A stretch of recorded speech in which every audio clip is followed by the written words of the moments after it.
this Friday night. Justin Trudeau on the record.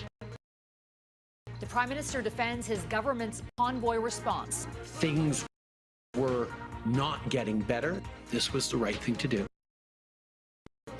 And we did it. How his historic testimony shapes the weeks-long inquiry into the Emergencies Act.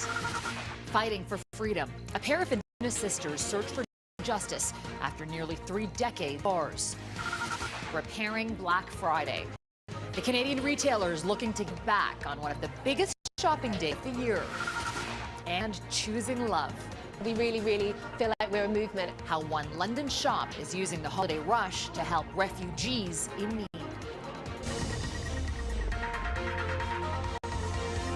Global National with Farah Esser. There is a sense that the police of jurisdiction had lost control and wasn't able to control the situation. In a packed room, Prime Minister Justin Trudeau vigorously defended his government's decision to use the Emergencies Act during the so-called Freedom Convoy. After 6 weeks of dramatic testimony, he was the final and most anticipated witness to testify. Because despite the inquiry hearing from high-ranking politicians, their aides, law enforcement officials, only the Prime Minister can put his signature on the document invoking the Act, which he did for the first time in the 34-year history of the law. Good evening, and thank you for joining us. The Prime Minister was candid in describing his reason for enacting those unprecedented powers, saying it came down to a question: what if he didn't? Our chief political correspondent, David Aiken, joins us now. David, a rare moment for a sitting PM. You've covered the inquiry extensively. What was your takeaway from his testimony? Well, Farah, the Prime Minister spent more than 5 hours on the stand today. That's a remarkable amount of time.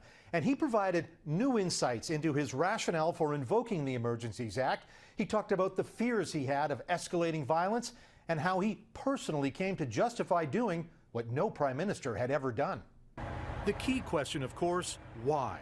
Why did Prime Minister Justin Trudeau invoke the Emergencies Act? We could not say that there was no potential for threats of serious violence to happen over the coming days. We were seeing things escalate, not things get under control.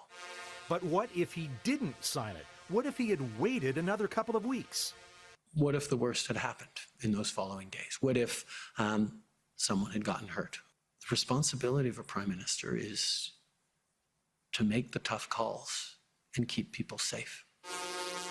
And why did he not just meet the protesters, some of whom were sitting there meters away from him on Friday and who had testified earlier at this same commission that that's all they really wanted, a meeting? We wanted to be heard. We wanted to have discussions. But Trudeau saw it quite differently. It was clear that it wasn't that they just wanted to be heard. They wanted to be obeyed. They wanted us to change public policy, public health policy designed to help Canadians. The Commission Council wondered if future Prime Ministers will now find it easy to invoke the Emergencies Act against anything they might perceive as an emergency. But do you worry about the floodgates aspect of this, that having done this, you've now maybe unleashed the Kraken? This wasn't something we were eager to do. And I dare say that future governments are likely to look at this experience and say, yeah, no, it's really not something we want to go through lightly. Did this PM have any regrets? I was very comfortable that we were at a moment where this was the right thing to do. And we did it.